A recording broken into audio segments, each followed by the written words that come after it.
are things in life that we sometime have, but we don't know how to use. ಕೆಲವೊಂದು ಸಂದರ್ಭಗಳಲ್ಲಿ ನಮ್ಮೊಟ್ಟಿಗೆ ಕೆಲವು ಅಂಶಗಳಿರ್ತವೆ, ಆದರೆ ನಮಗೆ ಗೊತ್ತಿಲ್ಲ ಹೇಗೆ ಉಪಯೋಗಿಸಿಕೊಳ್ಳಬೇಕು ಎಂಬುದಾಗಿ. You know, maybe sometimes we have a vehicle, but we don't know how to use the vehicle. ಕೆಲವೊಂದು ಸಂದರ್ಭಗಳಲ್ಲಿ ನಮ್ಮೊಂದಿಗೆ ವಾಹನಗಳಿದ್ದಾವೆ, ಆದರೆ ನಮಗೆ ಗೊತ್ತಿಲ್ಲ ಹೇಗೆ ಉಪಯೋಗಿಸಿಕೊಳ್ಬೇಕು ಎಂಬುದಾಗಿ. Or we may have some gadget and then we don't know how to use that gadget. ನಮ್ಮ ಬಳಿ ಕೆಲವೊಂದು ಉಪಕರಣಗಳಿದ್ದಾವೆ, ಅದನ್ನು ಹೇಗೆ ಉಪಯೋಗಿಸಿಕೊಳ್ಬೇಕು ಎಂಬುದಾಗಿ ನಮ್ಗೆ ಗೊತ್ತಿಲ್ಲ. We can struggle with those kind of experiences.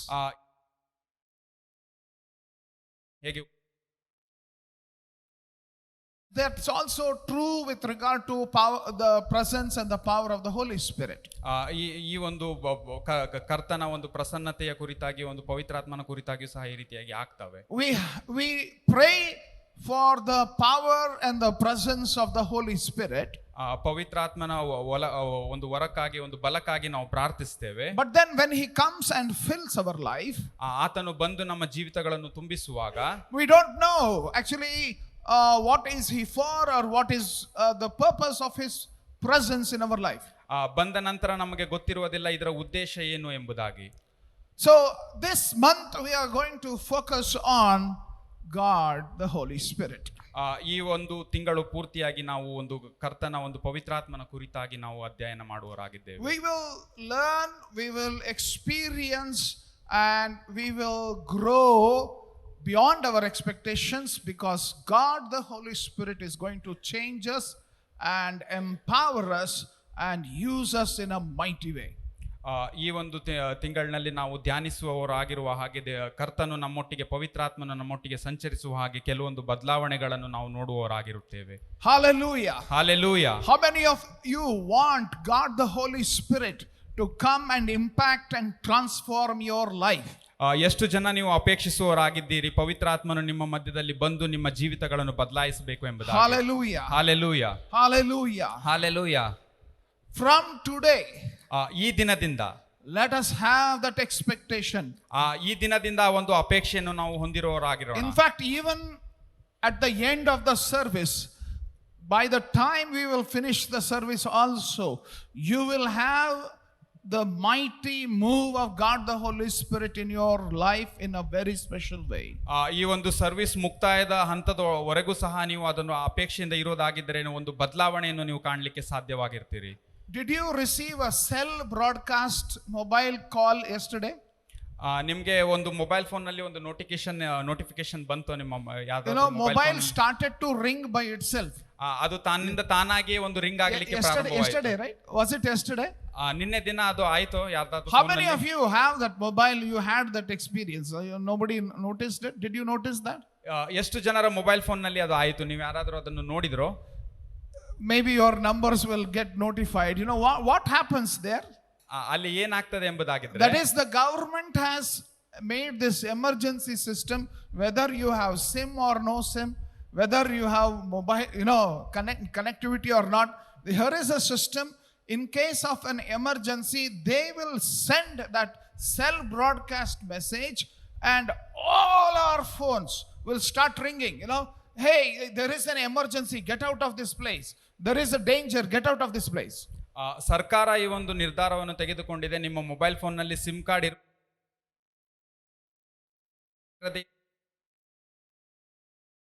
ಆತಕರ ಸಂಗತಿ ಇದ್ದರೆ ನಿಮಗೆ ಅದು ತನ್ನಿಂದ ತಾನಾಗಿ ಅದು ಎಚ್ಚರಿಸುವಂತದ್ದಾಗಿರುತ್ತದೆ. So it's a warning for earthquakes. ಒಂದು ಭೂಕಂಪ ಆಗುವಂತ ಸಂದರ್ಭ ಇದ್ದರೆ ಅದು ನಿಮಗೆ ಎಚ್ಚರಿಸುವುದಾಗಿರುತ್ತದೆ. Warning for some floods. ಒಂದು ಬಿರುಗಾಳಿ ಆ ರೀತಿಯಾದಂತ ಸಂದರ್ಭಗಳಾಗಿದ್ರು. So they cannot call you personally, so they will use this mechanism.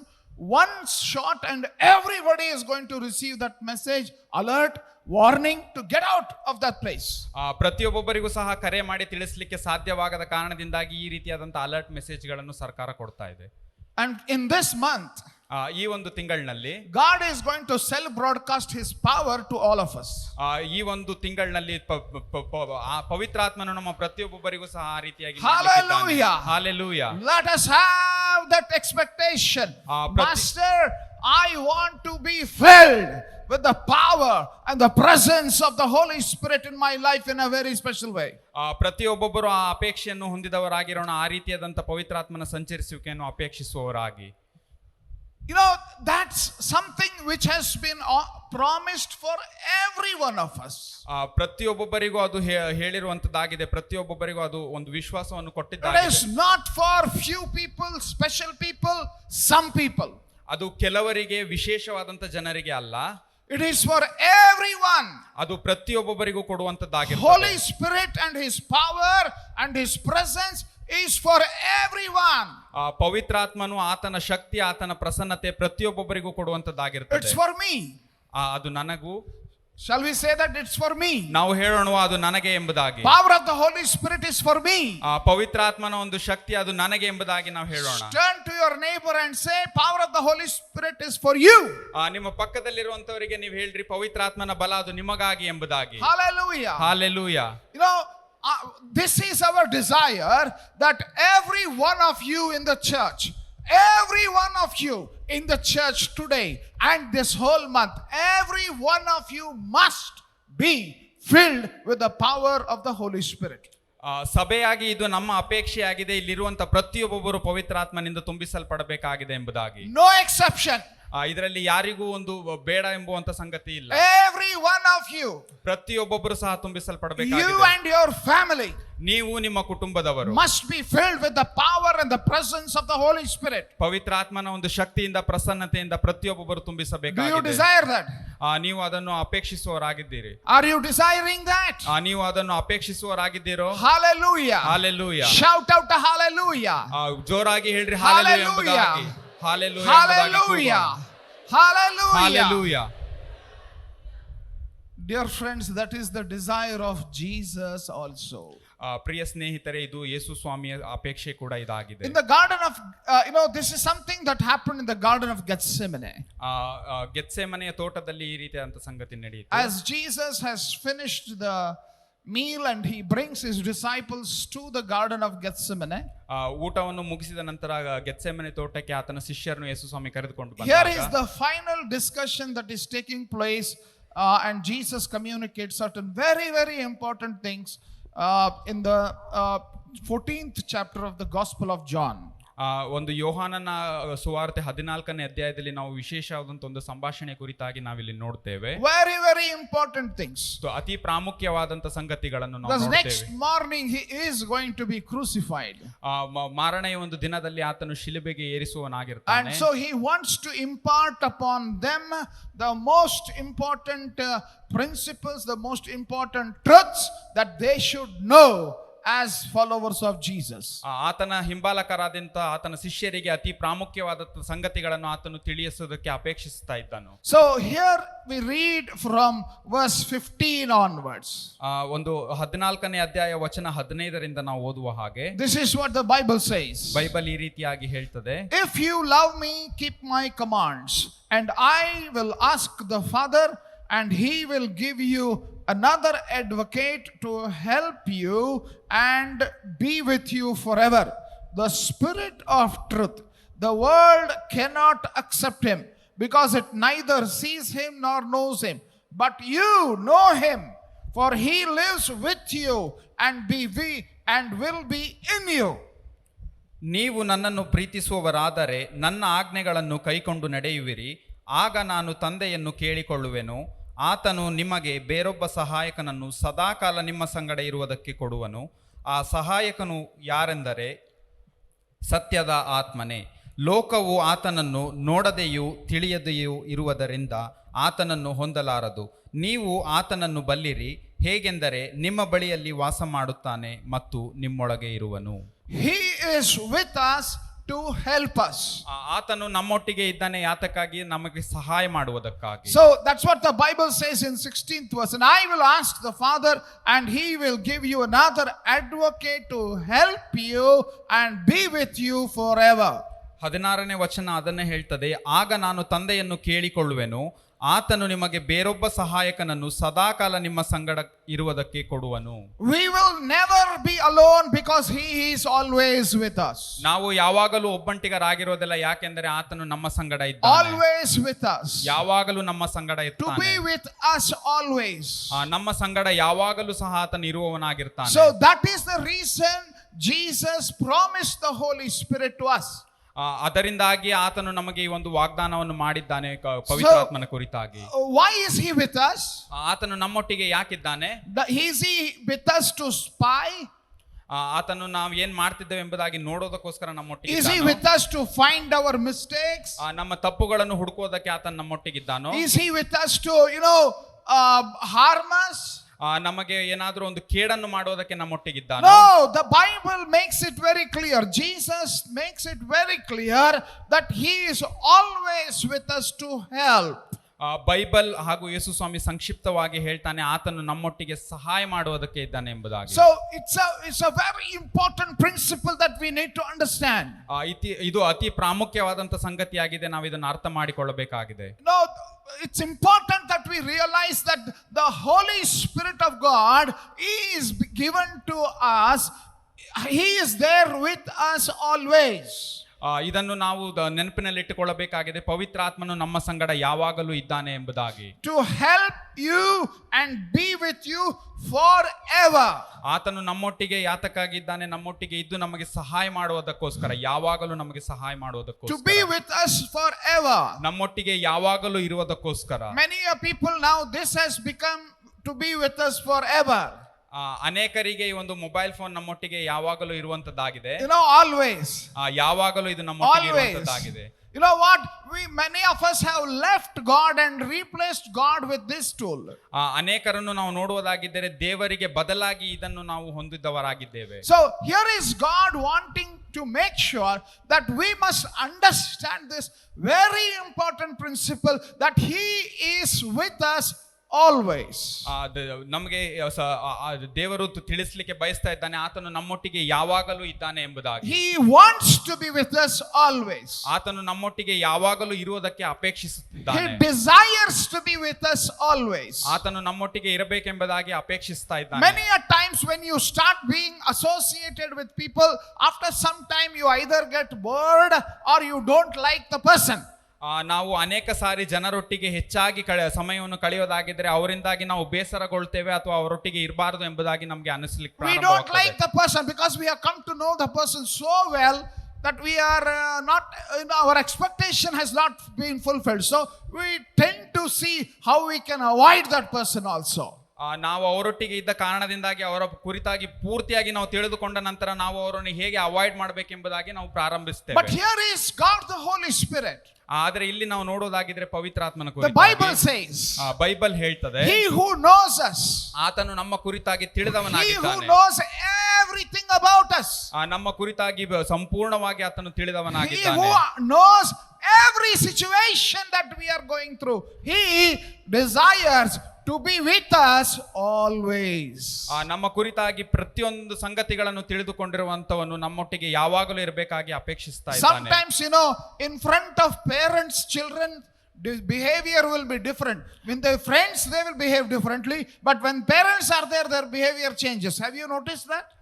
ಯಾವಾಗಲಾದ್ರೂ ನೀವು ನೋಡಿದ್ದೀರೋ, ಮಕ್ಕಳು ತಂದೆ ತಾಯಿಗಳೊಟ್ಟಿಗೆ ಇದ್ದಾಗ ಬೇರೆ ರೀತಿಯಾಗಿ ವರ್ತಿಸ್ತಾರೆ, ಅವರ ಸ್ನೇಹಿತರೊಂದಿಗಿದ್ದಾಗ ಬೇರೆ ರೀತಿಯಾಗಿ ವರ್ತಿಸ್ತಾರೆ. Have you noticed that? ಇದನ್ನು ನೀವು ಎಂದಾದ್ರೂ ಗಮನಿಸಿದ್ದೀರಾ? Realize this, that now when he is promising that Holy Spirit is to be with us forever, ಆತನು ನಮಗೆ ವಾಗ್ದಾನ ಮಾಡ್ತಾ ಇದ್ದಾನೆ, ಪವಿತ್ರಾತ್ಮನು ನಮ್ಮೊಟ್ಟಿಗೆ ಯಾವಾಗಲೂ ಇರ್ತೇನೆ ಎಂಬುದಾಗಿ. We must realize that how will that truth affect our daily life? ನಾವು ಇದನ್ನು ತಿಳಿಯಬೇಕಾಗಿದೆ, ಅದು ನಮ್ಮ ದಿನನಿತ್ಯದ ದಿನಚರಿಯಲ್ಲಿ ಹೇಗೆ ಅದು ಒಂದು ಬದಲಾವಣೆಯನ್ನು ತರಲಿಕ್ಕೆ, how will it affect our daily life? ಅದು ನಮ್ಮ ಪ್ರತಿದಿನದ ಬದಲಾವಣೆಯನ್ನು ಹೇಗೆ ಮಾಡಲಿಕ್ಕಿದೆ ಎಂಬುದಾಗಿ. It is natural for us that our life, our daily life must be affected. ಅದು ನೈಜವಾಗಿಯೂ ಸಹ ನಮ್ಮ ಪ್ರತಿದಿನದ ದಿನಚರಿಯನ್ನು ಬದಲಾಯಿಸುವಂತದ್ದಾಗಿರುತ್ತದೆ. Because when God the Holy Spirit is with us, ಯಾಕೆಂದರೆ ಒಂದು ಪವಿತ್ರಾತ್ಮನು ನಮ್ಮೊಟ್ಟಿಗೆ ಇರುವಾಗ, when the very purpose of his presence is to help us, ಅದರ ಉದ್ದೇಶ ನಮಗೆ ಸಹಾಯ ಮಾಡುವಂತದ್ದಾಗಿದೆ. So when he has come to help us, ಆತನು ನಮಗೆ ಸಹಾಯ ಮಾಡೋದಕ್ಕೆ when he has ಬಂದಿರುವಾಗ, come to be with us, ನಮ್ಮೊಟ್ಟಿಗೆ ಇರುವುದಕ್ಕಾಗಿ ಆತನು ಬಂದಿರುವ ಹಾಗೆ, do we take his help? Do we depend upon his help as we live our life every day? ನಮ್ಮ ಪ್ರತಿದಿನದ ದಿನಚರಿಗಳಲ್ಲಿ ಆತನ ಒಂದು ಸಹಾಯವನ್ನು ನಾವು ಸಹ ಅಪೇಕ್ಷಿಸ್ತೇವೆ. How do we do? Many of us live life lost in the world, not knowing how to live, how to behave, where to do what. Lost life. ನಾವು ಒಂದು ಕಳೆದುಕೊಂಡಂತ ಜೀವಿತವನ್ನು ನಾವು ಜೀವಿಸ್ತಾ ಇದ್ದೇವೆ. ಹೇಗ್ ಮಾಡಬೇಕು, ಯಾವ ರೀತಿಯಾಗಿ ಇರಬೇಕು ಎಂಬುದಾಗಿ ತಿಳಿಯದಂತ But ಸ್ಥಿತಿಯಲ್ಲಿ. God wants you to know that the Holy Spirit of God is with you every day, everywhere, always. ಆದ್ರೆ ಪವಿತ್ರ ಆತ್ಮನು ನಮಗೆ ಇದನ್ನು ತಿಳಿಸಲು ಬಯಸ್ತಾ ಇದ್ದಾನೆ. ಆತನು ನಮ್ಮೊಟ್ಟಿಗೆ ಯಾವಾಗಲೂ ಎಲ್ಲಾ ಸಂದರ್ಭದಲ್ಲೂ ಇರ್ತಾನೆ ಎಂಬುದಾಗಿ. Don't you ever think you are lost in the confusions of life, because Holy Spirit of God is with us always to help us. ನೀವು ಈ ರೀತಿಯಾಗಿ ಎಂದು ಭಾವಿಸಬೇಡ್ರಿ, ನಾನು ಕಳೆದುಕೊಂಡಂತ ಸ್ಥಿತಿಯಲ್ಲಿ ಒಂದು ಗೊಂದಲದ ಸ್ಥಿತಿಯಲ್ಲಿ ಇದ್ದೇನೆ ಎಂಬುದಾಗಿ. ಯಾಕೆಂದ್ರೆ ಪವಿತ್ರಾತ್ಮನು ನಿಮ್ಮ ಸಂಗಡ ಇದ್ದಾನೆ. Hallelujah. Hallelujah. Hallelujah. Hallelujah. There was a guide who used to take tourists in the desert. ಒಂದು ಟೂರಿಸ್ಟ್ ಗಳಿಗಾಗಿ ಬಂದಂತ ಜನರನ್ನು ಕರೆದುಕೊಂಡು ಹೋಗಿ ಅದರ ಬಗ್ಗೆ ತಿಳಿಸುವಂತ ಒಬ್ಬ ವ್ಯಕ್ತಿ ಇದ್ದ. ಒಂದು happens in the desert is that you can get lost. ಅರಣ್ಯದ ಪ್ರದೇಶದಲ್ಲಿ ಏನಾಗ್ತದೆ ಎಂಬುದಾಗಿದ್ರೆ ಅಲ್ಲಿ ನಾವು ಕಳೆದುಕೊಂಡು ಹೋಗುವಂತ ಸ್ಥಿತಿ ಇರ್ತದೆ. Any direction you see, it will be the same. ಯಾವುದೇ ಸ್ಥಳಕ್ಕೆ ನಾವು ತಿರುಗಿ ನೋಡಿದರೂ ಸಹ ಪ್ರತಿಯೊಂದು ಕಡೆಯಲ್ಲಿಯೂ ಒಂದೇ ರೀತಿಯಾಗಿ And you will not know which way to go. ನಮಗೆ ತಿಳಿಯೋದಿಲ್ಲ ಯಾವ ಮಾರ್ಗವಾಗಿ ನಾವು ಹೋಗ್ಬೇಕೆಂಬುದಾಗಿ. Which direction will lead me in the right path? ಯಾವ ಒಂದು ಸ್ಥಳಕ್ಕೆ ನಾನು ಯಾವ ಒಂದು ಮಾರ್ಗವಾಗಿ ನಾನು ಹೋಗೋದಾಗಿದ್ರೆ ಸರಿಯಾದ ಸ್ಥಳಕ್ಕೆ ಹೋಗ್ತೇನೆ ಎಂಬುದಾಗಿ. Which path, if I choose which path, it will take me home. ಯಾವ ಒಂದು ಮಾರ್ಗವನ್ನು ನಾನು ಹಿಡಿಯೋದಾಗಿದ್ರೆ ನಾನು ಮನೆಗೆ ಹೋಗ್ತೇನೆ ಎಂಬುದಾಗಿ That ತಿಳಿಯೋದಿಲ್ಲ. will be a big confusion. ಅದು ಒಂದು ಗೊಂದಲವನ್ನು ಸೃಷ್ಟಿ ಮಾಡುವಂತ It ಸಂಗತಿ can ಆಗ್ತದೆ. happen not only in the desert, ಅದು ಬರೀ ಅರಣ್ಯ ಪ್ರದೇಶದಲ್ಲಿ ಮಾತ್ರವಲ್ಲ, it can also happen in the forests. ಅದು ಈ ರೀತಿಯಾಗಿ ಕಾಡಿನಲ್ಲೂ ಸಹ ಆಗುವಂತದ್ದಾಗಿರ್ತದೆ. Because it looks around the same. ಎಲ್ಲಿ ನಾವು ಸುತ್ತಮುತ್ತ ನೋಡಿದರೂ ಸಹ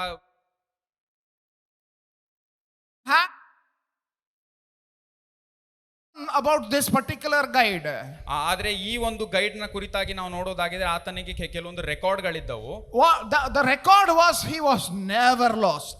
ಅದು ಏನೆಂಬುದಾಗಿದ್ರೆ ಆತನು ಎಂದೂ ಕಳೆದುಕೊಂಡಂತ ಸನ್ನಿವೇಶವೇ He ಬಂದಿಲ್ಲ. was never lost. ಆತನು ಎಂದೂ ಸಹ ಕಳೆದುಕೊಂಡಂತ Even in the sandstorm, when there would be sandstorm, everything is cloudy and nothing can be seen, but still he will never be lost. ಒಂದು ಮರಳಿನ ಬಿರುಗಾಳಿ ಸಹ ಬರುವಂತದ್ದಾಗಿದ್ದರೂ ಸಹ ಆತನು ಎಂದೂ ಕಳೆದುಕೊಂಡಂತ ಸನ್ನಿವೇಶಕ್ಕೆ ಆತನು ಒಳಗಾಗಲಿಲ್ಲ. So here the people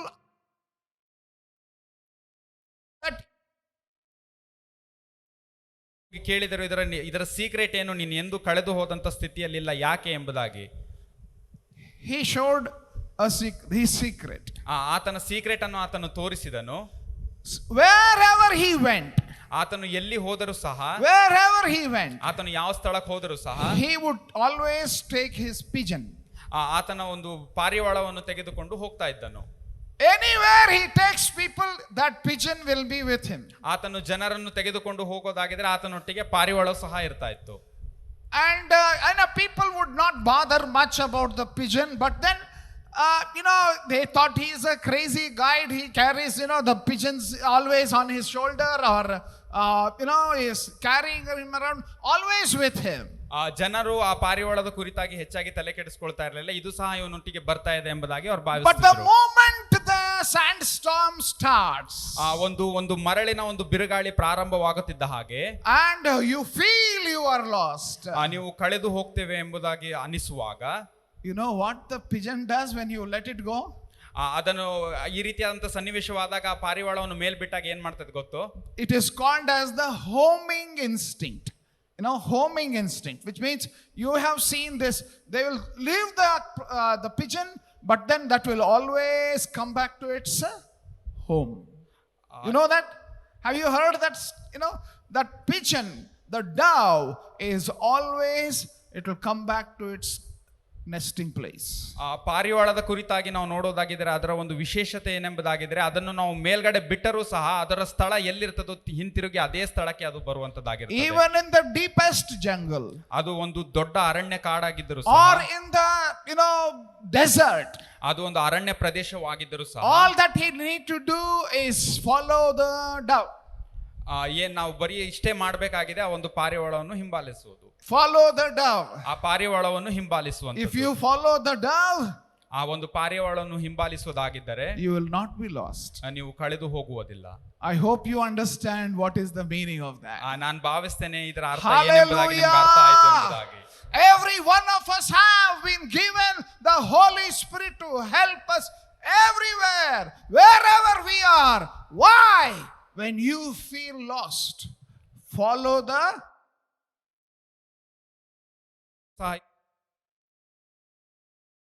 ಹೋಗುವಂತ ಸ್ಥಿತಿಯಲ್ಲಿ ನೀವು ಇರುವುದಾಗಿದ್ದರೆ ಒಂದು ಪವಿತ್ರಾತ್ಮನನ್ನು ನೀವು ಹಿಂಬಾಲಿಸಬೇಕಾಗಿದೆ. Hallelujah. Hallelujah, Hallelujah. Hallelujah. You can never say I was lost.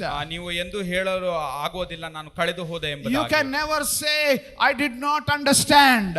ನೀವು ಎಂದು ಹೇಳಲು ಸಾಧ್ಯವಿಲ್ಲ ನನಗೆ ಅರ್ಥವಾಗಲಿಲ್ಲ ಎಂಬುದಾಗಿ. Because that pigeon, that dove is with you always. ಯಾಕೆಂದರೆ ಆ ಒಂದು ಪಾರಿವಾಳ ನಿಮ್ಮೊಟ್ಟಿಗೆ ಯಾವಾಗಲೂ ಸಹ ಇರುವಂತದ್ದಾಗಿದೆ. Hallelujah. Hallelujah. He has been given for that very purpose. ಅದು ಒಂದು ಉದ್ದೇಶ ಪೂರ್ವಕವಾಗಿ ಅದನ್ನು ಕೊಟ್ಟಿದ್ದಾಗಿದೆ. When Jesus said that the Holy Spirit will be with you always, it is a truth fact.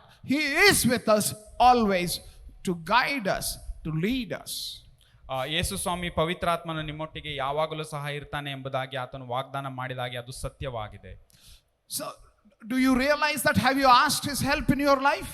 ನಿಮ್ಮ ಜೀವಿತದಲ್ಲಿ ಎಂದಾದರೂ ನೀವು ಆತರ ಸಹಾಯವನ್ನು ಕೇಳಿದ್ದೀರೋ? When you were confused about decision making? ನೀವು ನಿರ್ಧಾರ ತೆಗೆದುಕೊಳ್ಳುವುದರಲ್ಲಿ ಗೊಂದಲವಾದಾಗ, when you were feeling lost, when you were in temptation, ನೀವು ಒಂದು ಶೋಧನೆಗೆ ಒಳಗಾಗಿ ಕಳೆದು ಹೋದಂತ ಸ್ಥಿತಿಯಲ್ಲಿ you are confused about what to do, ನೀವು ಏನ್ ಮಾಡ್ಬೇಕೆಂಬುದಾಗಿ ಗೊಂದಲಕ್ಕೊಳಗಾದಾಗ, and you feel you're lost in all the mess that you are in. ನೀವು ಇರುವಂತ ಸ್ಥಿತಿಯಲ್ಲಿ ನೀವು ಕಳೆದು ಹೋದಂತ ಸನ್ನಿವೇಶಕ್ಕೆ ಒಳಗಾದಾಗ, did you ask the Holy Spirit? ನೀವು ಪವಿತ್ರಾತ್ಮನ ಸಹಾಯವನ್ನು ಕೇಳಿದಿರೋ? Have you asked the Holy Spirit? ನೀವು ಎಂದಾದರೂ ಪವಿತ್ರಾತ್ಮನ what has He come for? ಆತನು ಯಾತಕ್ಕೋಸ್ಕರ ಬಂದಿದ್ದಾನೆ? Has He come so that you will only speak in tongues? ಆತನು ಬರೀ ನೀವು ಅನ್ಯ ಭಾಷೆಯಲ್ಲಿ ಮಾತನಾಡೋದಕ್ಕೋಸ್ಕರ has He come to make you feel some electric current and go? ನಿಮ್ಮ ಒಂದು ಜೀವಿತಗಳಲ್ಲಿ ಒಂದು ಅಲಗಾಡುವಂತ ನಡುಕ ಹುಟ್ಟಿಸುವಂತ ಸನ್ನಿವೇಶಕ್ಕೋಸ್ಕರ is that the only reason He has come for? ಇದರ ಉದ್ದೇಶ ಇದು ಮಾತ್ರವಾಗಿ. He has come for so that we will be experiencing His presence always, and not only that, He is there to help us always. ಆತನು ಬಂದಿರೋದರ ಉದ್ದೇಶ ಇದಾಗಿದೆ. ಆತನ ಪ್ರಸನ್ನತೆಯನ್ನು ನಾವು ಎಂದು ಯಾವಾಗಲೂ ಅನುಭವಿಸಬೇಕಾಗಿದೆ. ಆತನು ಯಾವಾಗಲೂ ನಮ್ಮ ಸಂಗಡ ಇದ್ದಾನೆ. Hallelujah. Hallelujah. Hallelujah. Hallelujah. Hallelujah. Hallelujah. He is with us. ಆತನು ನಮ್ಮ ಸಂಗಡ ಇದ್ದಾನೆ. He is with us to help us. ಆತನು ನಮ್ಮ ಸಂಗಡ ಸಹಾಯ ಮಾಡುವುದಕ್ಕೋಸ್ಕರ ಇದ್ದಾನೆ. Not only that, we will look at the other thing, 15th verse and 16th, 17th again. 15, 16 ಮತ್ತು 17ನೇ ವಚನವನ್ನು ನಾವು ತಿರುಗಿ ನೋಡುವ ಹಾಗೆ, if you love me, keep my commands, and I will ask the Father, and He will give you another advocate to help you and be with you forever, the Spirit of truth. The world cannot accept Him because it neither sees Him nor knows Him, but you know Him, for He lives with you and will be in you. ನೀವು ನನ್ನನ್ನು ಪ್ರೀತಿಸುವುದಾದರೆ ನನ್ನ ಆಜ್ಞೆಗಳನ್ನು ಕೈಕೊಂಡು ನಡೆಯುವಿರಿ. ಆಗ ನಾನು ತಂದೆಯನ್ನು ಕೇಳಿಕೊಳ್ಳುವೆನು, ಆತನು ನಿಮಗೆ ಬೇರೊಬ್ಬ ಸಹಾಯಕನನ್ನು ಸದಾಕಾಲ ನಿಮ್ಮ ಸಂಗಡ ಇರುವುದಕ್ಕೆ ಕೊಡುವನು. ಆ ಸಹಾಯಕನು ಯಾರೆಂದರೆ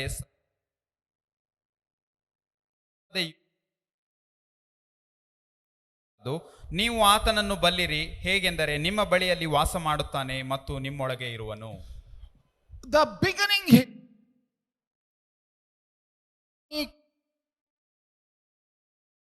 ಪ್ರಾರಂಭದಲ್ಲಿ ಈ ರೀತಿಯಾಗಿ ಹೇಳ್ತದೆ, ನೀವು ನನ್ನನ್ನು ಪ್ರೀತಿಸುವುದಾದರೆ ನನ್ನ ಆಜ್ಞೆಗಳನ್ನು ಕೈಕೊಂಡು and I will ask the Father, and He will give you another advocate to help you and be with you forever.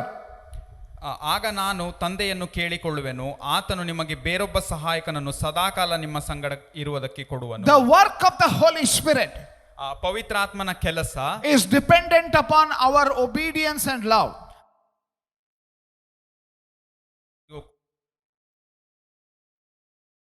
ಹಾಗೂ ಪ್ರೀತಿಯ ಮೇಲೆ Work of the Holy Spirit ಪವಿತ್ರಾತ್ಮನ ಒಂದು ಕಾರ್ಯ in our life ನಮ್ಮ ಜೀವಿತದಲ್ಲಿ is dependent on our love and obedience.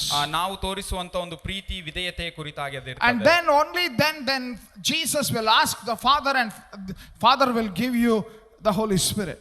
ಆಗ ಮಾತ್ರ ಯೇಸು ಸ್ವಾಮಿ ತನ್ನ ತಂದೆಯನ್ನು ಕೇಳಿಕೊಳ್ಳಲಿಕ್ಕೆ ಸಾಧ್ಯವಾಗ್ತದೆ. Our love for God will never go unnoticed. ನಾವು ಯೇಸು ಸ್ವಾಮಿಗೆ ತೋರಿಸುವಂತ ಪ್ರೀತಿ ಯಾವಾಗಲೂ ಸಹ ಅದು ತಿರಸ್ಕರಿಸುವಂತದ್ದಾಗಿರುವುದಿಲ್ಲ.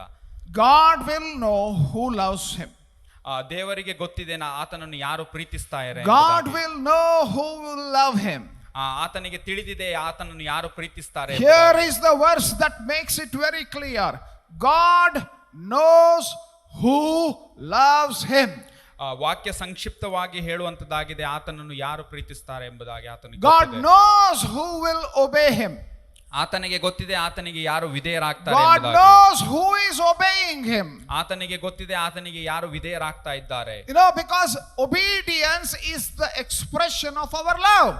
ಯಾಕೆಂದರೆ ಒಂದು ವಿಧೇಯರಾಗುವಂತದ್ದು ಅದು ಪ್ರೀತಿಯನ್ನು ಸೂಚಿಸುವಂತದ್ದಾಗಿದೆ. If we love God, ನಾವು ಆತನನ್ನು ಪ್ರೀತಿಸುವುದಾಗಿದ್ದರೆ, if we love Jesus, ನಾವು ಯೇಸು ಸ್ವಾಮಿಯನ್ನು ಪ್ರೀತಿಸುವುದಾಗಿದ್ದರೆ, very simple thing. It's not that we will stand on the stage and lift our hands and sing I love you Jesus, I love you Jesus. ನಾವು stage ಮೇಲೆ ನಿಂತು ಬರೀ ನಾನು ನಿನ್ನ ಪ್ರೀತಿಸ್ತೇನೆ ನಾನು ನಿನ್ನ ಪ್ರೀತಿಸ್ತೇನೆ ಎಂಬುದಾಗಿ ಆರಾಧನೆ No, that is not love. ಅದು ಅಷ್ಟು ಮಾಡುವುದು ಮಾತ್ರ ಪ್ರೀತಿ ಅಲ್ಲ. It is a song.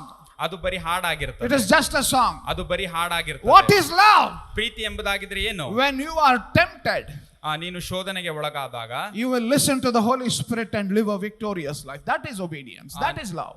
ನೀನು ಪವಿತ್ರಾತ್ಮನ ಮಾತಿಗೆ ಹೋಗೊಟ್ಟು ನೀನು ಒಂದು ಶೋಧನೆಯನ್ನು ಜಯಿಸುವಂತದ್ದಾಗಿರ್ತದೆ. What is obedience? ವಿಧೇಯರಾಗುವಂತದ್ದು ಏನು?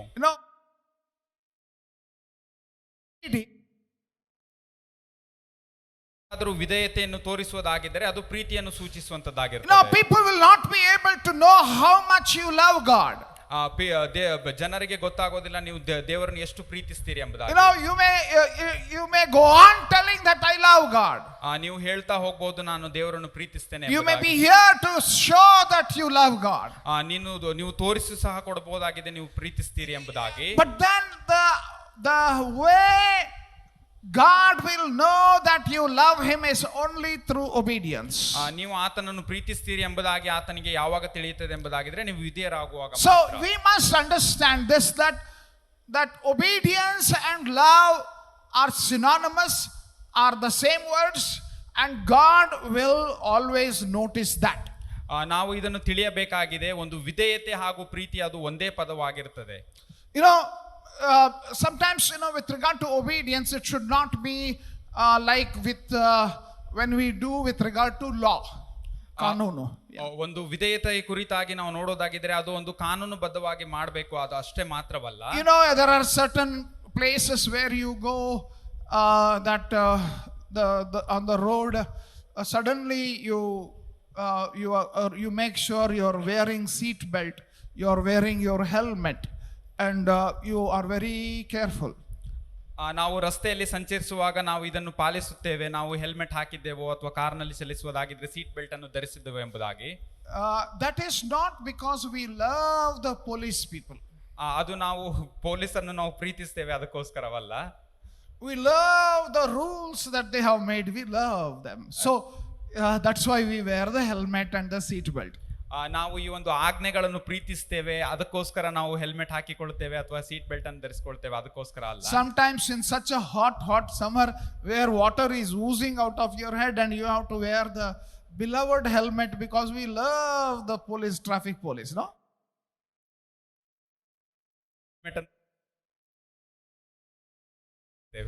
Do we? ಅದಕ್ಕೋಸ್ಕರವಾ? Hello? Many people, when we talk about obedience, that is what it has become.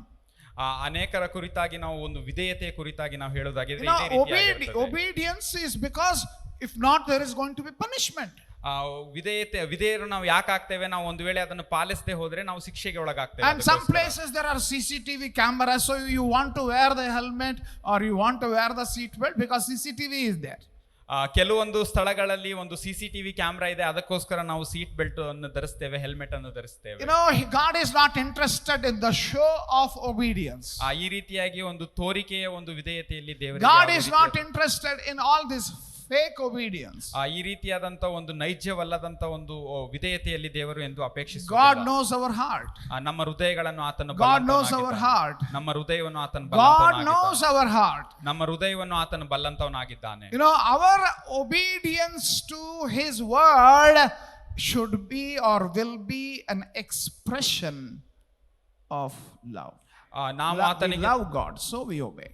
ನಾವು ಆತನಿಗೆ ತೋರಿಸುವಂತ ಒಂದು ವಿಧೇಯತೆ ಆತನನ್ನು ಪ್ರೀತಿಸುವ ಮುಖಾಂತರವಾಗಿ ನಾವು ತೋರಿಸಬಹುದಾಗಿದೆ. And you know what?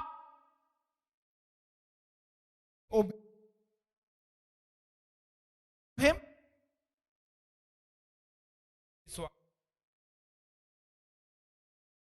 The Holy Spirit will be given to us.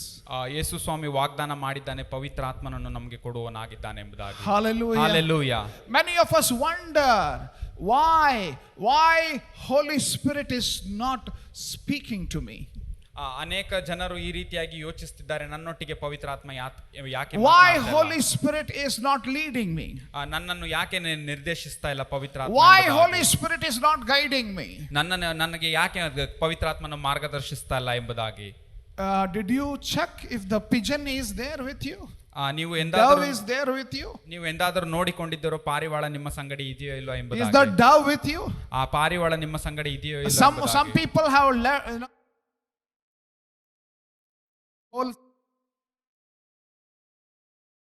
the dove and go, come back here on Sunday and pick up again, come sit here. ಅನೇಕ ಜನರು ಒಂದು ಪಾರಿವಾಳದ ಹೂಜಿಗಳನ್ನು ಇಲ್ಲೇ ಮಾಡಿ ಇಟ್ಟು ಹೋಗಿದ್ದೀರಿ, ನೀವು ಹೋಗ್ತೀರಿ ಮತ್ತೆ ತಿರುಗಿ ಬಂದಾಗ ಇದೇ ಸ್ಥಳಕ್ಕೆ ಬಂದಾಗ ಮಾತ್ರ ಬರಬೇಕೆಂಬುದಾಗಿ. Monday onwards, no work of the Holy Spirit. ಸೋಮವಾರದ ದಿನದಿಂದ ಒಂದು ಪವಿತ್ರಾತ್ಮನ ಕಾರ್ಯ ಇಲ್ಲ. My life, ನನ್ನ ಜೀವಿತ, my marji, ನಾನು ನಡೆಯುವ ಹಾಗೆ ಎಂಬುದಾಗಿ. And then you are lost. ಆ ರೀತಿಯಾಗಿ ನೀವು ಮಾಡೋದಾಗಿದ್ರೆ ಕಳೆದು ಹೋಗುವ, and you are confused. ನೀವು ಒಂದು ಗೊಂದಲಕ್ಕೆ ಒಳಗಾಗ್ತೀರಿ. And actually you wonder, why did Jesus say, cast upon me all your worries? Why? Because you are carrying everything. ನೀವು ಆಲೋಚಿಸ್ತೀರಿ, ಯೇಸು ಸ್ವಾಮಿ ಯಾಕೆ ಹೇಳಿದನು ನಿಮ್ಮ ಎಲ್ಲ ಚಿಂತಾ ಭಾರಗಳನ್ನು ನನ್ನ ಮೇಲೆ ಹಾಕಿರಿ ಎಂಬುದಾಗಿ. Actually he wants to be with us, but we don't want him to be with us. ಆತನು ನಮ್ಮ ಸಂಗಡ ಇರ್ಲಿಕ್ಕೆ ಆತನ ಅಪೇಕ್ಷಿಸ್ತಾ ಇದ್ದಾನೆ, ಆದ್ರೆ ನಾವು ಆತನ ಸಂಗಡ ಇರ್ಲಿಕ್ಕೆ ಅಪೇಕ್ಷಿಸ್ತಾ ಇಲ್ಲ. Some people, it's something like this, they have the Holy Spirit, ಕೆಲವು ಜನರ ಸಂಗತಿ ಈ ರೀತಿಯಾಗಿರ್ತದೆ, ಪವಿತ್ರ ಆತ್ಮನನ್ನು ಹೊಂದಿಕೊಂಡಿದ್ದಾರೆ, but Holy Spirit has not had them. ಆದ್ರೆ ಪವಿತ್ರಾತ್ಮ ಅವರನ್ನು ಹೊಂದಿಕೊಂಡಿಲ್ಲ. Because they are very slippery. ಯಾಕೆಂದ್ರೆ ಅವರು ಆಗಾಗ ಜಾರುವಂತವರಾಗಿದ್ದಾರೆ. It's very difficult.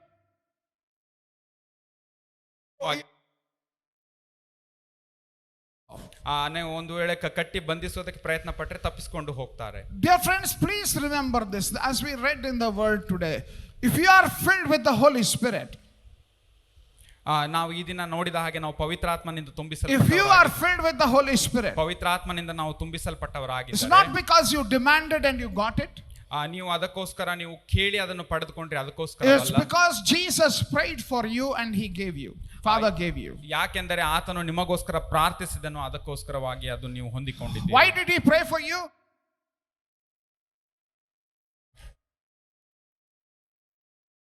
Know that you love him? ಆತನಿಗೆ ನೀವು ಆತನನ್ನು ಪ್ರೀತಿಸ್ತೀರಿ ಎಂಬುದಾಗಿ ಹೇಗೆ ಗೊತ್ತಿದೆ? Because your heart desires to obey God. ಯಾಕೆಂದರೆ ನಿಮ್ಮ ಒಂದು ಹೃದಯ ಆತನಿಗೆ ವಿಧೇಯರಾಗುವುದಕ್ಕೆ ಅಪೇಕ್ಷಿಸುತ್ತದೆ. Your heart desires to obey God. ನಿಮ್ಮ ಒಂದು ಹೃದಯ ಆತನಿಗೆ ವಿಧೇಯರಾಗುವುದಕ್ಕೆ ಅಪೇಕ್ಷಿಸುತ್ತದೆ. So when your heart desires to obey God, ನಿಮ್ಮ ಒಂದು ಹೃದಯ ಆತನಿಗೆ ವಿಧೇಯರಾಗುವುದಕ್ಕೆ ಅಪೇಕ್ಷಿಸುವಾಗ, not just the words, okay? ಬರೀ ಮಾತುಗಳು ಮಾತ್ರವಲ್ಲ, your heart desires to obey God. ನಿಮ್ಮ ಒಂದು ಹೃದಯ ಆತನಿಗೆ ವಿಧೇಯರಾಗುವುದಕ್ಕೆ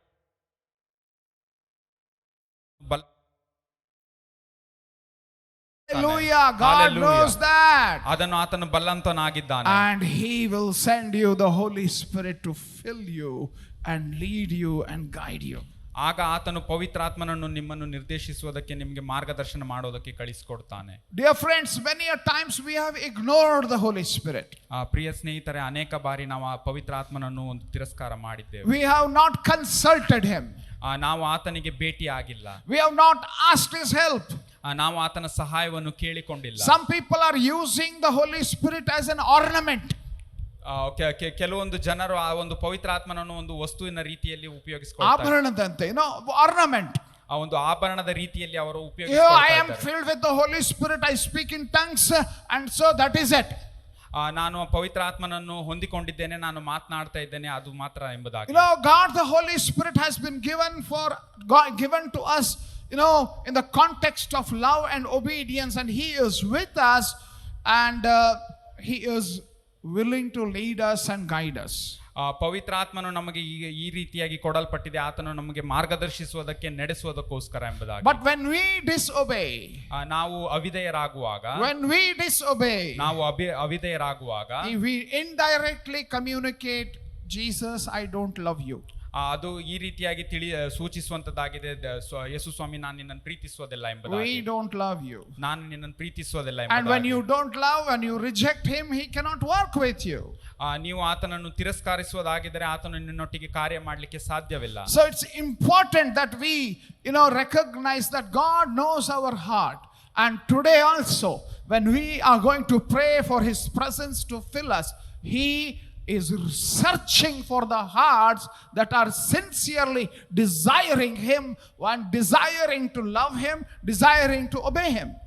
ಈ ದಿನ ಸಹ ಆತನು ಹುಡುಕ್ತಾ ಇದ್ದಾನೆ. ಆತನಿಗೋಸ್ಕರ ಯಾರು ಅಪೇಕ್ಷಿಸ್ತಾ ಇದ್ದಾರೋ, ಆತನನ್ನು ಸ್ವೀಕರಿಸುವುದಕ್ಕೆ ಯಾರು ಆತರ ಪಡ್ತಾ ಇದ್ದಾರೋ ಅಂತವ್ರನ್ನ ಆತನು. Ephesian church, ಎಫೆಸದ ಸಭೆ, when Paul came, ಪೌಲನು ಬಂದಾಗ he just simply straight asked them, are you filled with the Holy Spirit? ಅವನು ನೇರವಾಗಿ ಈ ರೀತಿಯಾಗಿ ಕೇಳಿದನು, ನೀವು ಪವಿತ್ರಾತ್ಮನಿಂದ ತುಂಬಿಸಲ್ಪಟ್ಟಿದ್ದೀರೋ ಎಂಬುದಾಗಿ. They said, no, we didn't know about it. ಅವರು ಈ ರೀತಿಯಾಗಿ ಪ್ರತ್ಯುತ್ತರವಾಗಿ ಹೇಳಿದರು, ನಮಗೆ ಇದರ ಕುರಿತಾಗಿ ಗೊತ್ತಿಲ್ಲ ಎಂಬುದಾಗಿ. And then he leads them. ಆವಾಗ ಆತನು ಅವರನ್ನು ನಡೆಸ್ತಾನೆ. All the church got filled with the power of the Holy Spirit. ಆವಾಗ ಇಡೀ ಸಭೆ ಒಂದು ಪವಿತ್ರಾತ್ಮನಿಂದ ತುಂಬಿಸಲ್ಪಟ್ಟಿದೆ. And that same God and the same word is true and will happen here also. ಅದು ನಿಜವಾದಂತ ದೇವರು ಆಗ ನಡೆದಂತ ಸಂಗತಿ ಇಲ್ಲೂ ಸಹ ಆಗ್ಲಿಕ್ಕೆ ಸಾಧ್ಯವಿದೆ. And concluding thought, I want you to notice here in verse 25 onwards. ನಾವು ಮುಕ್ತಾಯಗೊಳಿಸಲಿಕ್ಕಿರುವ ಹಾಗೆ ಒಂದು 25ನೇ ವಚನದಲ್ಲಿ ನಾವು, so Holy Spirit has come, as per the as we learn from the teachings of Jesus, as we read here in verse 25, all this I have spoken while still with you, but the advocate, the Holy Spirit, whom the Father will send in my name, will teach you all things and will remind you of everything I have said to you. ಈ ಮಾತುಗಳನ್ನು ನಾನು ಇನ್ನು ನಿಮ್ಮ ಬಳಿಯಲ್ಲಿರುವಾಗ ನಿಮಗೆ ಹೇಳಿದ್ದೇನೆ. ಆದರೆ ಆ ಸಹಾಯಕನು, ಅಂದರೆ ನನ್ನ ಹೆಸರಿನಲ್ಲಿ ತಂದೆಯು ಕಳುಹಿಸಿಕೊಡುವ ಪವಿತ್ರಾತ್ಮನೇ ನಿಮಗೆ ಎಲ್ಲವನ್ನೂ ಉಪದೇಶಿಸಿ ನಾನು ನಿಮಗೆ ಹೇಳಿದ್ದನ್ನೆಲ್ಲ ನಿಮ್ಮ ನೆನಪಿಗೆ ತರುವನು. Two things we notice here. ಎರಡು ಸಂಗತಿಗಳನ್ನು ನಾವಿಲ್ಲಿ ನೋಡಿಕೊಂಡೆವು. To teach all things.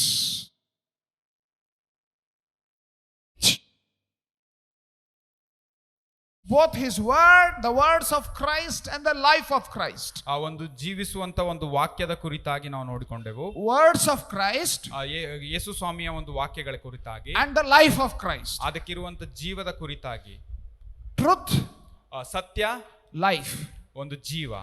Word, ವಾಕ್ಯ, how to live, ಅದಕ್ಕೆ ಹೇಗೆ ನಡೆಯಬೇಕು ಎಂಬುದಾಗಿ. Theory, ಒಂದು ಬರವಣಿಗೆ ರೂಪದಲ್ಲಿ, theory and practice, ಒಂದು ಬರವಣಿಗೆ ರೂಪದಲ್ಲಿ ಹಾಗೂ ಪ್ರಾಯೋಗಿಕ ರೂಪದಲ್ಲಿ. Principles and conduct, ಇರುವಂತ ಒಂದು ಅದಕ್ಕಿರುವಂತ ತತ್ವಗಳು ಹಾಗೂ ಪ್ರಾಯೋಗಿಕ ಜೀವನ. everything. Holy Spirit has been sent to teach us. ಪವಿತ್ರಾತ್ಮನು ನಮಗೆ ಕಲಿಸುವುದಕ್ಕೋಸ್ಕರ ಕಳಿಸಿಕೊಟ್ಟದ್ದಾಗಿದೆ. Both the words and life of Christ. ವಾಕ್ಯಗಳ ಕುರಿತಾಗಿ ಹಾಗೂ ಅದಕ್ಕಿರುವಂತ ಜೀವದ ಕುರಿತಾಗಿ ತಿಳಿಸುವುದು. So that's what the Bible says. And the advocate whom the Father will send in my name will teach you. ವಾಕ್ಯ ಇದನ್ನೇ ಹೇಳ್ತದೆ, ಆದರೆ ಆ ಸಹಾಯಕನು ಅಂದರೆ ನನ್ನ ಹೆಸರಿನಲ್ಲಿ ತಂದೆಯು ಕಳುಹಿಸಿಕೊಡುವ ಪವಿತ್ರಾತ್ಮನೇ ನಿಮಗೆ ಎಲ್ಲವನ್ನು ಉಪದೇಶಿಸಿ He will teach you. ಆತನು ನಮಗೆ He will ಕಳಿಸುವಂತವನಾಗಿದ್ದಾನೆ. teach you. ಆತನು ನಮಗೆ Life ಕಲಿಸಿಕೊಡುವಂತ and practice. He will teach you. ಆ ಒಂದು ಜೀವದ ಕುರಿತಾಗಿ ಅದರ ಅಳವಡಿಸಿಕೊಳ್ಳುವಂತ ಕುರಿತಾಗಿ ಆತನು ನಮಗೆ Everyone who ಕಲಿಸಿಕೊಡುತ್ತಾನೆ. is willing to learn, Holy Spirit will teach you. ಆತ ಅದನ್ನು ಅಪೇಕ್ಷಿಸುವಂತ ಪ್ರತಿಯೊಬ್ಬರಿಗೂ ಆತನು And the ಕಲಿಸಿಕೊಡುವಂತವನಾಗಿರ್ತಾನೆ. second thing the Bible says to help remember all that has been taught. The second part there. And remind you of everything I have said to you. ಎರಡನೇ ಒಂದು ಸಂಗತಿ ಇದಾಗಿರ್ತದೆ, ಅದು ಬಿಟ್ಟು ಹೋಗಿರುವಂತದ್ದು ಕಲಿಸುವಂತದ್ದು ಪ್ರತಿಯೊಂದರ ಕುರಿತಾಗಿ ನೆನಪಿಗೆ ತರುತ್ತಾನೆ. He will remind you. ಆತನು ನಮಗೆ ನೆನಪಿಸಿ ಕೊಡುತ್ತಾನೆ. To remember all that has been taught in the Word of God. ಆ ಒಂದು ದೇವರ ವಾಕ್ಯದಲ್ಲಿ ಕಲಿಸಿರುವಂತ ಪ್ರತಿಯೊಂದನ್ನು ನೆನಪಿಗೆ ತರುವಂತ, To help us in that moment of our trials and temptations. ನಮಗಿರುವಂತ ಪ್ರತಿಯೊಂದು ಶೋಧನೆಗೆ ಒಳಗಾಗುವಾಗ The truth will be revealed to us. ಆ ಒಂದು ಸತ್ಯ ಅದು ನಮಗೆ ತಿಳಿಸುವಂತದ್ದಾಗಿರ್ತದೆ. When you are tempted to steal, ನೀವು ಒಂದು ಕದಿಯುವುದಕ್ಕೆ ನೀವು ಶೋಧನೆಗೆ ಒಳಗಾದಾಗ the Word of God will come. ಒಂದು ದೇವರ ವಾಕ್ಯ ನಮಗೆ ಬಂದು ಎಚ್ಚರಿಸ್ತದೆ. Thou shalt not steal. ಕದಿಯಬಾರದು ಎಂಬುದಾಗಿ ಅಥವಾ ಎಚ್ಚರಿಸುವಂತ. Who reminds you? ಯಾರು ನಿಮಗೆ ಅದನ್ನು ನೆನಪಿಸಿಕೊಡ್ತಾರೆ? Holy Spirit. ಅದು ಪವಿತ್ರಾತ್ಮ. Some people have ಒಂದು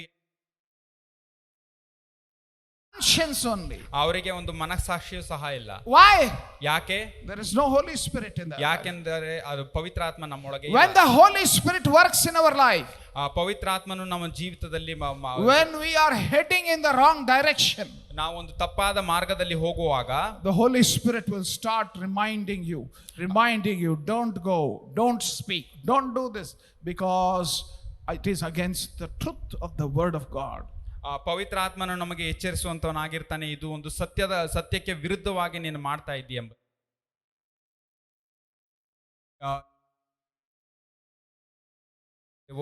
Every time when we are tempted, and you know that, praise God, you have a conscience. ನೀವು ದೇವರಿಗೆ ಧನ್ಯವಾದವನ್ನು ಸಲ್ಲಿಸಬೇಕು, ನಿಮಗೆ ಒಂದು ಮನಸಾಕ್ಷಿ ಇದೆ. That conscience, and the Holy Spirit is there in that conscience. ಈ ಒಂದು ಮನಸಾಕ್ಷಿ ಯಾಕಿದೆ ಎಂಬುದಾಗಿದ್ರೆ ನಿಮ್ಮೊಟ್ಟಿಗೆ ಪವಿತ್ರಾತ್ಮನಿದ್ದಾನೆ. And he is the one who is reminding you. ಆ ಪವಿತ್ರಾತ್ಮನೇ ನಿಮಗೆ ಒಂದು ಎಚ್ಚರಿಸುವವನಾಗಿದ್ದಾನೆ. If you did not belong to him, ನೀವು ಆತನಿಗೆ ಒಳಗೊಂಡವರಾಗಿರದೆ ಹೋದ್ರೆ, there is no voice only. ನೀವು ಒಂದು ಧ್ವನಿಯನ್ನು ಸಹ ಕೇಳಲಿಕ್ಕೆ there is no warning only. ನಿಮಗೆ ಒಂದು ಎಚ್ಚರಿಕೆಯೂ ಸಹ ಇರುವುದಿಲ್ಲ. You will do sin like every day you drink chai. ನೀವು ಒಂದು ಪಾಪವನ್ನು ಯಾವ ರೀತಿಯಾಗಿ ಮಾಡ್ತೀರಾ ಎಂಬುದಾಗಿದ್ರೆ, ನೀವು ಪ್ರತಿದಿನ ಚಹಾವನ್ನು ಕುಡಿಯುವ ಹಾಗೆ. No problem. ಯಾವುದೇ ರೀತಿಯಾದಂತ ತೊಂದರೆ ಇಲ್ಲ. Lies come like as if you are drinking chai. ಸುಳ್ಳುಗಳು ನಾವು ಒಂದು ಚಹಾವನ್ನು ಕುಡಿಯುವ ರೀತಿಯಲ್ಲಿ ಅಷ್ಟು you ಸರಳವಾಗಿ, do bad things, bad words, ಕೆಟ್ಟ ಒಂದು ಪದಗಳನ್ನು ನಾವು ಒಂದು ಚಹಾ ಕುಡಿಯುವ ರೀತಿಯಲ್ಲಿ ಅದು ತುಂಬಾ ಸುಲಭವಾಗಿ ನಾವು ಮಾಡುವವರಾಗಿರ್ತೇವೆ. Why? ಯಾಕೆ? There is no doubt. ಸಂಶಯ ಇಲ್ಲ. There is no doubt. ಪಾರಿವಾಳ ನಮ್ಮೊಟ್ಟಿಗೆ ಇಲ್ಲ, ಅದಕ್ಕೋಸ್ಕರ he is gone. ಆತನು ಹಾರಿ ಹೋಗಿದ್ದಾನೆ. Today, ಈ ದಿನ ask him, I want you. ನೀವು ಕೇಳಿಕೊಳ್ಳ್ರಿ, ನೀನು ನನಗೆ ಬೇಕೆಂಬುದಾಗಿ. Come and sensitize my spirit. ನನ್ನೊಟ್ಟಿಗೆ ಮಾತನಾಡು, ನನ್ನನ್ನು ಎಚ್ಚರಿಸು ಎಂಬುದಾಗಿ. Come, welcome Holy Spirit, come and dwell in me. ಪವಿತ್ರಾತ್ಮನೇ ನಾವು ಸ್ವಾಗತ ಕೋರ್ತೇವೆ, ನನ್ನೊಟ್ಟಿಗೆ ಬಂದಿರಿ ಎಂಬುದಾಗಿ. Because that is what he has come to teach, and he has come to remind. ಆತನು ನಮಗೆ ತಿಳಿಸುವುದಕ್ಕೆ ಹಾಗೂ ಎಚ್ಚರಿಸುವುದಕ್ಕೋಸ್ಕರ ಬರುವವನಾಗಿದ್ದಾನೆ. See,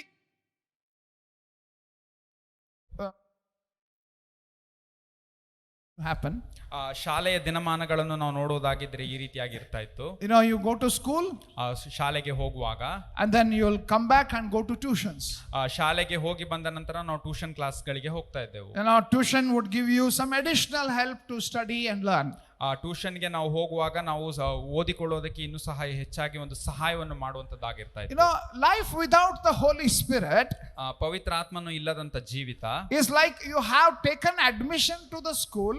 ಅದು ಯಾವ ರೀತಿಯಾಗಿ ಇರ್ತದೆ ಎಂಬುದಾಗಿದ್ರೆ, ನಾವು ಶಾಲೆಗೆ ಅಡ್ಮಿಷನ್ ತೆಗೆದುಕೊಂಡಿದ್ದೇವೆ, or to a college, ಅಥವಾ ಕಾಲೇಜಿಗೆ ಇರಬಹುದು, and you have got the books, ನೀವು ಎಲ್ಲ ಪುಸ್ತಕಗಳನ್ನು ಸಹ ತೆಗೆದುಕೊಂಡು and ಬಂದಿದ್ದೀರಿ. on the day when the school or the college starts, you go to the school or the college. ಶಾಲೆ ಅಥವಾ ಕಾಲೇಜ್ ಪ್ರಾರಂಭವಾದ ದಿನ ನಾವು ಶಾಲೆಗೆ ಅಥವಾ ಕಾಲೇಜ್ಗೆ ಹೋಗುವವರಾಗಿರ್ತೇವೆ. And then you sit in the class. ಆ ಕ್ಲಾಸ್ ರೂಮ್ ನಲ್ಲಿ ಸಹ ನಾವು ಕೂತ್ಕೊಳ್ತೇವೆ. You have seen the timetable, accordingly you go and sit in the class. ನಮಗೆ ಒಂದು ಟೈಮ್ ಟೇಬಲ್ ಇರ್ತದೆ, ಅದಕ್ಕೆ ಅನುಗುಣವಾಗಿ ನಾವು ಹೋಗಿ ಕ್ಲಾಸ್ ನಲ್ಲಿ ಕೂತ್ಕೊಳ್ತೇವೆ. And then at that particular time, ಆ ಒಂದು ಸಮಯದಲ್ಲಿ ನಿರ್ದಿಷ್ಟವಾದ the class time, ಆ ಕ್ಲಾಸ್ ನ ಒಂದು ಸಮಯದಲ್ಲಿ and you sit and wait. ನಾವು ಕೂತ್ಕೊಂಡು ನಾವು ಕಾಯ್ತಾ ಇರ್ತೇವೆ. Nobody comes. ಯಾರು ಬರುವುದಿಲ್ಲ.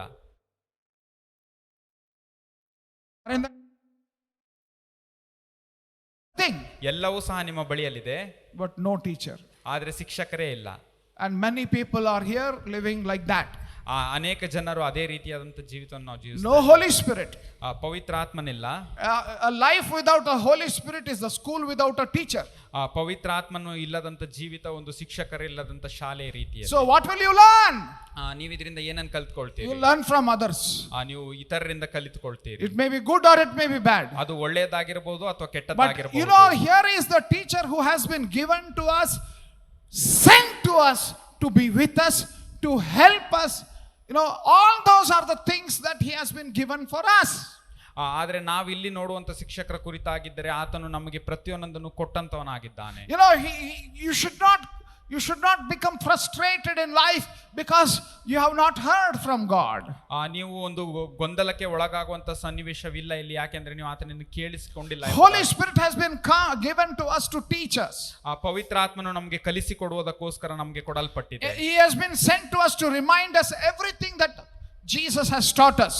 ಯೇಸು ಸ್ವಾಮಿ ಕಲಿಸಿಕೊಟ್ಟಿರುವಂತ ಪ್ರತಿಯೊಂದನ್ನು ನಮಗೆ ತಿಳಿಸಿಕೊಡುವುದಕ್ಕೆ ಆತನು ನಮಗೆ ಕಲಿಸಿಕೊಟ್ಟಿದ್ದಾನೆ. To teach us because we don't know everything. ನಮಗೆ ಪ್ರತಿಯೊಂದು ಎಲ್ಲಾ ಸಂಗತಿಗಳು ಗೊತ್ತಿಲ್ಲ, ಅದಕ್ಕೋಸ್ಕರ. Teach us because none of us can claim that we know everything. ನಾವು ಎಲ್ಲರೂ ಸಹ ಹೇಳಲಿಕ್ಕೆ ಸಾಧ್ಯವಿಲ್ಲ ನನಗೆ ಎಲ್ಲವೂ ಗೊತ್ತಿದೆ ಎಂಬುದಾಗಿ. Now teach us so that there are hungry people here who want to learn. So he wants to teach us. ಅನೇಕ ಜನರು ಹಸಿವಿನಿಂದ ಇದ್ದಾರೆ, ಕೇಳುವುದಕ್ಕೆ ಹೊಂದಿಕೊಳ್ಳುವುದಕ್ಕೆ. Because every disciple will be a learner. ಪ್ರತಿಯೊಬ್ಬ ಶಿಷ್ಯನು ಸಹ ಕಲಿಯುವಂತವನಾಗಿರ್ತಾನೆ. Every disciple will be a learner. ಪ್ರತಿಯೊಬ್ಬ ಶಿಷ್ಯನು ಸಹ ಕಲಿಯುವಂತವನಾಗಿರ್ತಾನೆ. There will be a learning attitude. ಆತನಲ್ಲಿ ಕಲಿಯುವಂತ ಒಂದು ಗುಣ ಇರ್ತದೆ. A desire to know God. ಆತನನ್ನು ತಿಳಿದುಕೊಳ್ಳುವಂತ ಒಂದು ಗುಣ desire ಇರ್ತದೆ. to do the things that God wants us to do. ಆತನು ಮಾಡುವಂತ ಸಂಗತಿಗಳನ್ನು ಮಾಡುವುದಕ್ಕೆ ಒಂದು ಅಪೇಕ್ಷೆ ಹೊಂದವನಾಗಿರ್ತಾನೆ. That's the very reason the Spirit of God has been sent to us. ಅದೇ ಉದ್ದೇಶದಿಂದಾಗಿ ಪವಿತ್ರಾತ್ಮನು ಕಳಿಸಿಕೊಡಲ್ಪಟ್ಟಿದ್ದಾನೆ. But the question is, ಆದ್ರೆ ಪ್ರಶ್ನೆ ಇದಾಗಿದೆ, is the tuition teacher coming to you? ಒಂದು ಟ್ಯೂಷನ್ ಒಂದು ಶಿಕ್ಷಕರು ನಿಮ್ಮ ಬಳಿಗೆ ಬರ್ತಾ ಇದ್ದಾರೋ, ಇದೇ ಪ್ರಶ್ನೆ ಆಗಿದೆ. Are you listening? ನೀವು ಅವರಿಗೆ ಕೇಳುತ್ತಿದ್ದೀರೋ? Are you listening to the Holy Spirit? ನೀವು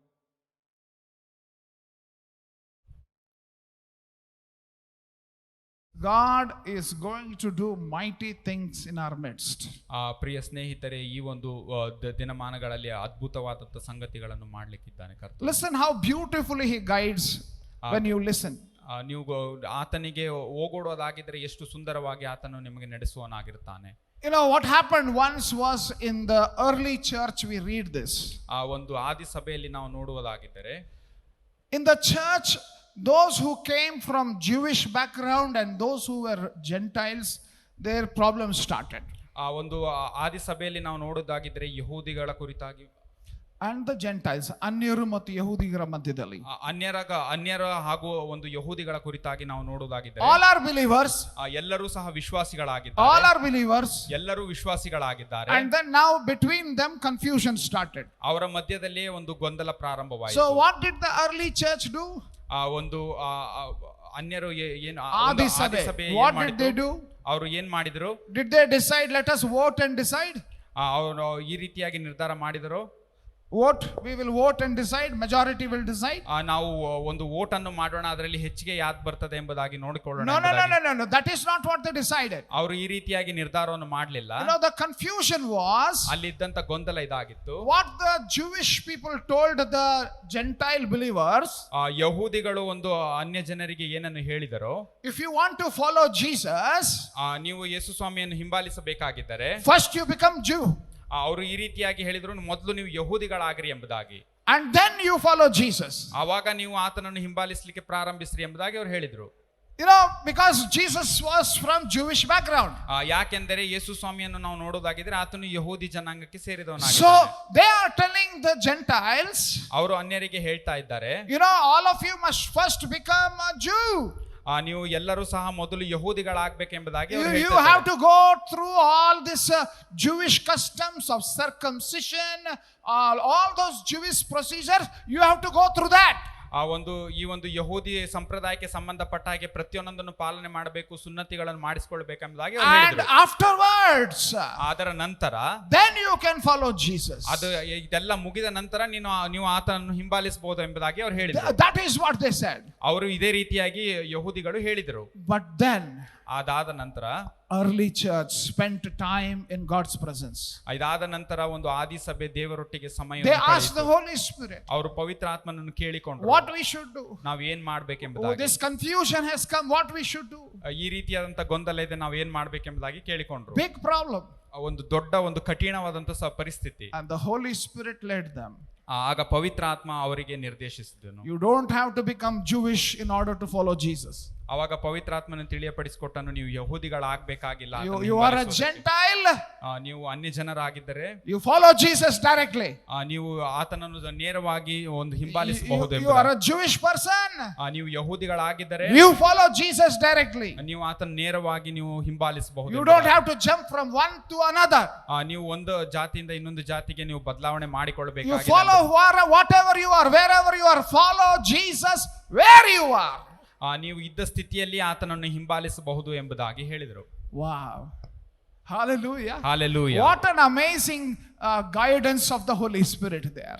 ಎಷ್ಟು ಸುಂದರವಾದಂತ ಒಂದು ಪವಿತ್ರಾತ್ಮನ ನಿರ್ದೇಶಿಸಿ. And you see through in most of the letters this confusion comes because there is a group of people who are going from place to place telling you must become a Jew, you must become a Jew, and then you become a follower of Jesus. Nothing of that kind. God brought in clarity from whatever context you are from, you can follow Jesus. ನಾವು ಪತ್ರಗಳಲ್ಲಿ ನೋಡುವುದಾಗಿದ್ರೆ ಈ ರೀತಿಯಾಗಿ ಪದೇ ಪದೇ ಹೇಳೋದನ್ನು ನಾವು ನೋಡ್ತೇವೆ, ನೀವು ಅನ್ಯ ಜನದಿಂದ ಯಹೂದಿಗಳಾಗಬೇಕೆಂಬುದಾಗಿ. ಆದ್ರೆ ಅವರು ಪವಿತ್ರಾತ್ಮನಿಗೆ ನಿರ್ದೇಶಿಸಲ್ಪಟ್ಟಾಗ ಆ ರೀತಿಯಾದಂತ ಸಂಗತಿ ಅವರು ಕೇಳಲಿಲ್ಲ. Hallelujah. Hallelujah. Hallelujah. Hallelujah. Dear friends, ಪ್ರಿಯ ಸ್ನೇಹಿತರೆ, the tuition teacher is waiting. ಒಂದು ಟ್ಯೂಷನ್ ಟೀಚರ್ ನಿಮಗೋಸ್ಕರ ಕಾಯ್ತಾ The ಇದ್ದಾರೆ. Holy Spirit of God who has come to teach us and remind us is waiting.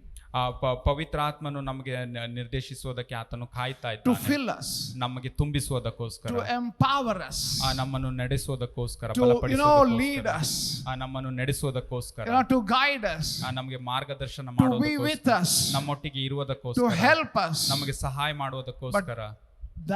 Do we have Him in our life? ಆತನನ್ನು ನಮ್ಮ ಜೀವಿತದಲ್ಲಿ ನಾವು ಹೊಂದಿಕೊಂಡಿದ್ದೆವು. A very important question.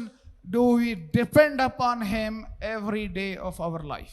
ಅತಿ ಪ್ರಾಮುಖ್ಯವಾದಂತ ಪ್ರಶ್ನೆ ಇದಾಗಿದೆ. ನಾವು ಆತನ ಮೇಲೆ ಯಾವಾಗಲೂ ಅವಲಂಬಿತರಾಗಿದ್ದು. Are you dependent upon Him every day? ನಮ್ಮ ಪ್ರತಿದಿನದ ಜೀವಿತದಲ್ಲಿ ನಾವು ಆತನ ಮೇಲೆ ಅವಲಂಬಿತರಾಗಿದ್ದೆವು. Are you being taught by Him every day? ಆತನಿಂದ ನಾವು ಪ್ರತಿದಿನ ಕಲಿಯುತ್ತಿರುವಂತವರಾಗಿದ್ದೆವು. You know, a servant of God who was going through a tough time decided to, want to grow. He wants to bring a change in his life.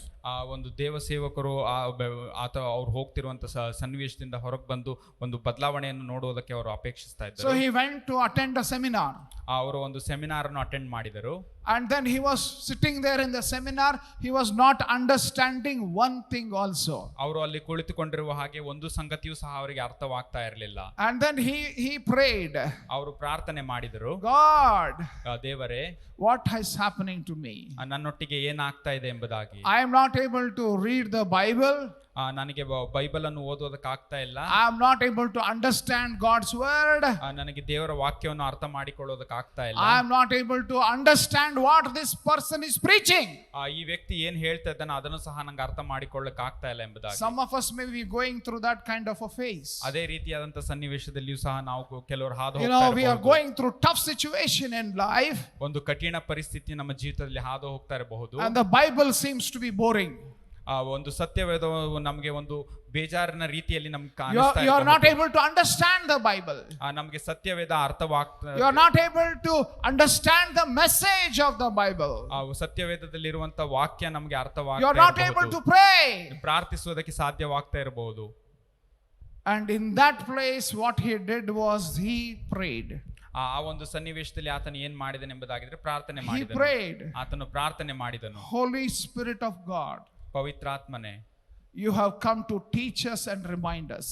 ನೀನು ನನಗೆ ಕಲಿಸುವುದಕ್ಕೆ, ನನಗೆ ನೆನಪು ಮಾಡುವುದಕ್ಕೆ ಬಂದಿದ್ದೆ ಎಂಬುದಾಗಿ. Please ದಯಮಾಡಿ ಕರ್ತನೆ, teach me ನನಗೆ ಕಲಿಸಿಕೊಡು ಎಂಬುದಾಗಿ, and remind me. ನನಗೆ ನೆನಪಿಸಿಕೊಡು As ಎಂಬುದಾಗಿ. he prayed ಆತನು ಪ್ರಾರ್ಥನೆ ಮಾಡಿದ and ಹಾಗೆ, he opened his eyes, ಆತನು ಕಣ್ಣನ್ನು ತೆರೆದ ಹಾಗೆ, and suddenly he started to hear even the message that was being preached. Suddenly he started to follow and understand what was being preached.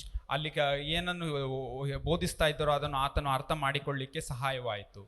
The author of the book is with us every time we read that book. ಬೈಬಲ್ನ ಬರವಣಿಗೆಗಾರನು ನಮ್ಮೊಟ್ಟಿಗೆ ಯಾವಾಗಲೂ ಸಹ ಇದ್ದಾನೆ. When you open, ಅದನ್ನು ನಾವು ತೆರೆದ ಹಾಗೆ, ask the author, Lord, speak to me.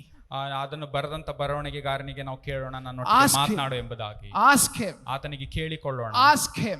ಆತನಿಗೆ ನಾವು He is ಕೇಳಿಕೊಳ್ಳೋಣ. with us ಆತನು ನಮ್ಮ ಸಂಗಡ to ಇದ್ದಾನೆ, lead us, ನಮಗೆ to ಮಾರ್ಗದರ್ಶಿಸುವ, guide us. ನಮಗೆ ನಿರ್ದೇಶಿಸುವ. Hallelujah. Hallelujah. Hallelujah. Hallelujah. This is a season where God, the Holy Spirit, is going to invade our lives, cleanse us, fill us, and use us. ಈ ಒಂದು ನಾವು season ನಲ್ಲಿ ಇರುವ ಹಾಗೆ ಆತನು ನಮ್ಮೊಟ್ಟಿಗೆ ಇದ್ದಾನೆ, ನಮಗೆ ಬದಲಾವಣೆಗಳನ್ನು ತರುವುದಕ್ಕೋಸ್ಕರ ನಮ್ಮೊಟ್ಟಿಗೆ ಇದ್ದಾನೆ, ಆತನು ನಮಗೆ ತುಂಬಿಸುವುದಕ್ಕೋಸ್ಕರ ನಮ್ಮ To ಸಂಗಡ be with ಇದ್ದಾನೆ. us always. ನಮ್ಮೊಂದಿಗೆ ಯಾವಾಗಲೂ ಸಹ ಇರುವುದಕ್ಕೋಸ್ಕರ, To reward love and obedience. ನಮಗೆ ಪ್ರೀತಿಯನ್ನು ಹಾಗೂ ಒಂದು ವಿಧೇಯತೆಯನ್ನು ಕಲಿಸಿಕೊಡೋದಕ್ಕೋಸ್ಕರ, No, to reward, to give a reward for our love and obedience. ನಾವು ಮಾಡುವಂತ ಒಂದು ತೋರಿಸಿಕೊಡುವಂತ ಒಂದು ವಿಧೇಯತೆ ಹಾಗೂ ಪ್ರೀತಿಗೆ ಅದಕ್ಕೆ ನಾವು ಪ್ರತ್ಯುತ್ತರವಾಗಿ ಕೊಡೋದಕ್ಕೋಸ್ಕರ ಆತನು And he is ಇದ್ದಾನೆ. here to teach us and remind us the words of Jesus. ಆತನು ಒಂದು ದೇವರ ವಾಕ್ಯವನ್ನು ನಮಗೆ ನೆನಪಿಸಿ ಕೊಡೋದಕ್ಕೋಸ್ಕರ ಆತನು ನಮ್ಮ So at ಸಂಗಡ this ಇದ್ದಾನೆ. moment, shall we stand to our feet and ask him, Lord, I want you afresh again. ಈ ಒಂದು ಸಮಯದಲ್ಲಿ ನಾವು ಎದ್ದು ನಿಂತುಕೊಂಡವರಾಗಿ ನಾವು ಕೇಳಿಕೊಳ್ಳೋಣ, ಒಂದು ಹೊಸ And let us ask ಜೀವನಕ್ಕಾಗಿ him. ಆತನಿಗೆ ನಾವು ಕೇಳಿಕೊಳ್ಳೋಣ. These things must happen in my life. ಈ ಒಂದು ಸಂಗತಿಗಳು ನನ್ನ ಜೀವಿತದಲ್ಲೂ And if ಆಗ್ಬೇಕೆಂಬುದಾಗಿ. you are here, you are not filled with the Holy Spirit. ನೀವು ಇಲ್ಲಿ ಇರುವುದಾಗಿದ್ದರೆ, ನೀವು ಆತನಿಂದ ಪವಿತ್ರಾತ್ಮನಿಂದ ತುಂಬಿಸದೇ ಇರುವಂತವರಾಗಿದ್ದರೆ, If that's your life, ಅದು ನಿಮ್ಮ you ಜೀವಿತವಾಗಿದ್ದರೆ, start asking. ನೀವು ಕೇಳಲಿಕ್ಕೆ ಪ್ರಾರಂಭಿಸಿ. Start asking. ನೀವು ಕೇಳಲಿಕ್ಕೆ ಪ್ರಾರಂಭಿಸಿ. Start asking, I need you, Holy Spirit. ನೀವು ಕೇಳಲಿಕ್ಕೆ ಪ್ರಾರಂಭಿಸಿರಿ, ಪವಿತ್ರಾತ್ಮನೇ Oh, ನಿನ್ನನ್ನು Holy ಬೇಕೆಂಬುದಾಗಿ. Spirit of God, come into my life. ಪವಿತ್ರಾತ್ಮನೇ ನನ್ನ ಜೀವಿತಕ್ಕೆ ಬಾ Come ಎಂಬುದಾಗಿ. teach me. ನನಗೆ ಬಂದು ಕಲಿಸಿಕೊಡು Come ಎಂಬುದಾಗಿ. remind me. ನನಗೆ ಬಂದು ನೆನಪಿಸಿಕೊಡು I ಎಂಬುದಾಗಿ. desire to obey you. ನಾನು ವಿಧೇಯನಾಗುವುದಕ್ಕೆ ಅಪೇಕ್ಷಿಸ್ತಾ I love you. ಇದ್ದೇನೆ. ನಾನು ನಿನ್ನನ್ನು ಪ್ರೀತಿಸ್ತೇನೆ. I love you. ನಾನು ನಿನ್ನನ್ನು ಪ್ರೀತಿಸ್ತೇನೆ. Oh, Lord, come and help me.